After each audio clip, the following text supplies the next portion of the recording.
31 जनवरी की रैली में खेड़ी चोपटा में मैंने एक बात कही थी, नालनून से भाजन तो ही थी बीजेपी वाले नहीं देंगे और जितनी थी नालनून वाले नहीं देंगे हैं। और ये तो शुक्र मनाओ कैप्टन साहब की जयप्रकाश जी के सामने चुनाव लड़ने नहीं आए, नहीं तो जयप्रकाश जी चुनाव 3 लाख से जीतते।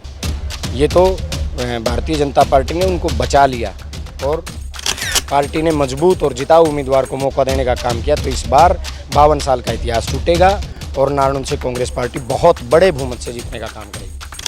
मंत्री जी के सारे दावे फेल हो गए। मंत्री जी चुनाव हारने के बाद राज्यसभा में जाने वाले थे। मंत्री जी चुनाव राज्यसभा होने के बाद प्रदेश अध्यक्ष बनने वाले थे। उसके बाद फिर राज्यसभा आया, वो फिर राज्यसभा में जाने वाले थे। उसके बाद फिर प्रदेश अध्यक्ष बनने वाले थे। उसके बाद फिर उनको लगा कि भाई इस बार तो कम से कम लोकसभा की टिकट उनको मिलेगी। और मैं बताऊं आपको, पार्टी वर्करों को बुला के ये कन्फर्म कर दिया था भी चुनाव की तैयारी करो, मैं चुनाव लड़ने का काम करूँगा। लेकिन मैं तो खुद इस बात का पक्षधर हूँ कि सर्वे आधार पर टिकट दीजिए। विधानसभा में जो सर्वे में सबसे मजबूत है, जिसने सबसे ज़्यादा मेहनत की है, उसको टिकट देने का काम करो, जनता अपने आप जिता देगी। दोस्तों नमस्कार। कांग्रेस की पद यात्रा जो है वो लगातार जारी है और जो यात्रा है वो हिसार जिले की नारनौद विधानसभा में जो है वो प्रवेश कर चुकी है और नारनौद विधानसभा के काफ़ी जगह वो यात्रा गई। और इस वक्त मेरे साथ कांग्रेस के युवा नेता जस्सी पेटवाड़ हैं। जस्सी भाई, जिस तरीके से ये यात्रा कांग्रेस निकाल रही है, लेकिन एक यात्रा जस्सी ने नारनौद में भी निकाली थी, तो आप तो गांव-गांव से यहाँ से हर चीज़ों से वाकिफ़ है, यात्रा को आप किस तरीके से देख रहे हैं? देखिए, हमने जो यात्रा निकाली थी वो 350 किलोमीटर की यात्रा गांव-गांव थी। ये जो यात्रा है ये एआईसीसी का कार्यक्रम है, कांग्रेस पार्टी का सेंटर का प्रोग्राम है, जिसको दीपेंद्र हुड्डा जी लीड कर रहे हैं। दीपेंद्र हुड्डा जी हर विधानसभा में जा रहे हैं। आज नारनौद आए और आप लोगों ने खुद देखा, ये मेरी आंखों से नहीं बल्कि आपके चैनल की आंखों से लोग देखने का काम करेंगे, आपके कैमरा से देखने का काम करेंगे कि आज हज़ारों की संख्या में दीपेंद्र हुड्डा जी के साथ, जो जयप्रकाश जी हमारे सांसद हैं, उनके साथ हज़ारों लोगों ने कदम ताल करने का काम किया और भारतीय जनता पार्टी से हिसाब मांगने का काम किया। और अधिकार है विपक्ष का, सत्ता पक्ष से हिसाब मांगने का।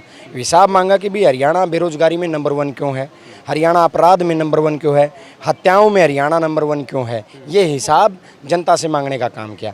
तो आज दीपेंद्र हुड्डा जी और जयप्रकाश जी ने नारनौद हल्के के हज़ारों लोगों के साथ जो ये कदम ताल करते हुए एक भारतीय जनता पार्टी से जो हिसाब मांगने का काम किया है, ये बहुत बड़ी एक मुहिम के रूप में आप बदलाव को लेके आएगा। और मैं आपसे ये बात आपको और आपके दर्शकों को बड़ी श्योरिटी के साथ कह सकता हूँ, ये यात्रा मील का पत्थर साबित होगी और हरियाणा प्रदेश में कांग्रेस को बहुत बड़े बहुमत को दिलाने का काम करेगी। आपने कहा कि यात्रा में जिस तरीके से जहाँ जहाँ ये पद यात्रा जारी है, हज़ारों लोग कहीं न उसमें उमड़ रहे हैं और आपने कहा कि कैमरे की नज़र से और हमने अपनी आंखों से भी देखा, लेकिन लोग हर हल्के में ये भी देखते हैं हमारे कैमरों की आंखें से कि उस हल्के में जितने भी कहीं न कहीं टिकटार्थी है तो सबसे ज़्यादा दबदबा किसका है, सबसे ज़्यादा लोग किसके आ रहे हैं। इस बात को नेता भी नोट कर रहे हैं, आपकी एआईसीसी भी नोट करी और जनता भी ध्यान से देख रही है। तो मतलब मैंने देखा पूरे नारनौद में, मतलब जहाँ पोस्टर दिखे जस्सी जस्सी जस्सी, मतलब सिस्टम पूरा खींच रखा जस्सी ने। बिल्कुल, और नेताओं ने जो जिम्मेवारी लगाते हैं उसे हम पूरा करने का काम करते हैं और मैं तो खुद सबसे बड़ा पक्षधर हूँ। मैं कहता हूँ कांग्रेस पार्टी को जिस तरीके से लोकसभा में कांग्रेस पार्टी ने सर्वे आधार पर टिकट दी है, आप हिसार से आप देख लीजिए, जयप्रकाश जी जनता की पसंद थे, सांसद बन गए। अब किसी और को दे देते तो यहाँ रणजीत सिंह सांसद बनते बीजेपी के। मैं तो खुद इस बात का पक्षधर हूँ कि सर्वे आधार पर टिकट दीजिए। विधानसभा में जो सर्वे में सबसे मजबूत है, जिसने सबसे ज़्यादा मेहनत की है, उसको टिकट देने का काम करो, जनता अपने आप जिता देगी। लेकिन जो आपके यहाँ से पूर्व विधायक की बात करूँ, पूर्व में मंत्री भी रहे, बड़े भारी उनके पास काफ़ी सारे महकमे थे, कैप्टन बंजू, वो लगातार कहीं नहीं, वो भी लगातार हल्के में आ रहे हैं, उनके बच्चे भी आ रहे हैं कहीं ना कहीं, और वो लगातार दावा कर रहे हैं कि इस बार तो जीत उनकी है और सरकार जो है तीसरी बार फिर बीजेपी की बन रही है। मंत्री जी के सारे दावे फेल हो गए। मंत्री जी चुनाव हारने के बाद राज्यसभा में जाने वाले थे। मंत्री जी चुनाव राज्यसभा होने के बाद प्रदेश अध्यक्ष बनने वाले थे। उसके बाद फिर राज्यसभा आया, वो फिर राज्यसभा में जाने वाले थे। उसके बाद फिर प्रदेश अध्यक्ष बनने वाले थे। उसके बाद फिर उनको लगा कि भाई इस बार तो कम से कम लोकसभा की टिकट उनको मिलेगी। और मैं बताऊं आपको, पार्टी वर्करों को बुला के ये कन्फर्म कर दिया था भी चुनाव की तैयारी करो, मैं चुनाव लड़ने का काम करूँगा। लेकिन आपको एक मेरी बात ध्यान होगी, 31 जनवरी की रैली में खेड़ी चोपटा में मैंने एक बात कही थी, नालनून से भाजन तो ही थी बीजेपी वाले नहीं देंगे और जितनी थी नालनून वाले नहीं देंगे हैं। वह बात बनी और ये तो शुक्र मनाओ कैप्टन साहब की जयप्रकाश जी के सामने चुनाव लड़ने नहीं आए, नहीं तो जयप्रकाश जी चुनाव 3 लाख से जीतते। ये तो भारतीय जनता पार्टी ने उनको बचा लिया और विधानसभा में इस बार मैं आपको पूरे विश्वास के साथ कह सकता हूँ, नारनौद हल्के के लोगों के हिसाब जो मन है उनका, पार्टी ने मजबूत और जिताऊ उम्मीदवार को मौका देने का काम किया, तो इस बार 52 साल का इतिहास टूटेगा और नारायण से कांग्रेस पार्टी बहुत बड़े बहुमत से जीतने का काम करेगी। जैसे भाई आपकी तरह और भी बहुत सारे नेता हैं जो अपने आप को भावी विधायक मानकर चल रहे हैं, आपकी तरह लगातार लंबे समय से तैयारी भी कर रहे हैं, गांव-गांव जा रहे हैं, वो भी कहीं न कहीं अपने आप की टिकट को लेकर आश्वस्त है, लेकिन टिकट तो एक को ही मिलनी है।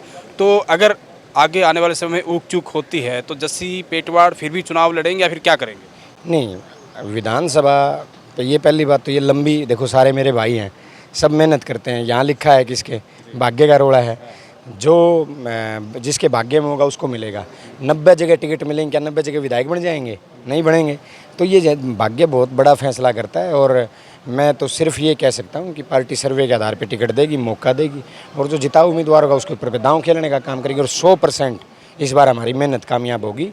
और नारायण की जनता की जो ख्वाहिश है, मैं तो कहता हूँ नारायण की जनता की ख्वाहिश पूरी कर दो, उसको टिकट दो जिसे नारायण की जनता चाहती है, बस। शुक्रिया जस्सी भाई बात करने के लिए। तो ये थे जस्सी पेटवाड़, जिनका साफ तौर पर कहना है कि जो ये यात्रा है, कांग्रेस की जो पद यात्रा है, ये कहीं न कहीं आने वाले चुनाव में रंग लेकर आएगी। और जस्सी पेटवाड़ का ये भी कहना है, जिस तरीके से कांग्रेस के तमाम वरिष्ठ नेताओं की बात करें, चाहे मल्लिकार्जुन खड़गे की बात करें, राहुल गांधी, भूपेंद्र सिंह हुड्डा, उदय भान, तमाम के तमाम जो नेता वो कह रहे हैं कि इस बार पार्टी जो है सर्वे के आधार पर जिताऊ कैंडिडेट को ही कहीं न कहीं मैदान में उतारेगी। और जस्सी पेटवाड़ को कहीं न कहीं ये पूरे आश्वस्त हैं कि इस बार इनकी जो सेवा को देखकर, इनकी मेहनत और काम को देखकर पार्टी इनको यहाँ मौका देने वाली। लेकिन आखिर, क्योंकि ये बात हर कोई कहीं न कहीं चाहता है कि हर किसी को टिकट मिले, लेकिन आपका क्या मानना है कि इस बार नारनौंद विधानसभा से कांग्रेस पार्टी का सबसे मजबूत उम्मीदवार कौन होने वाला है? ज़्यादा से ज़्यादा कमेंट करें और वीडियो को दबाकर शेयर करें।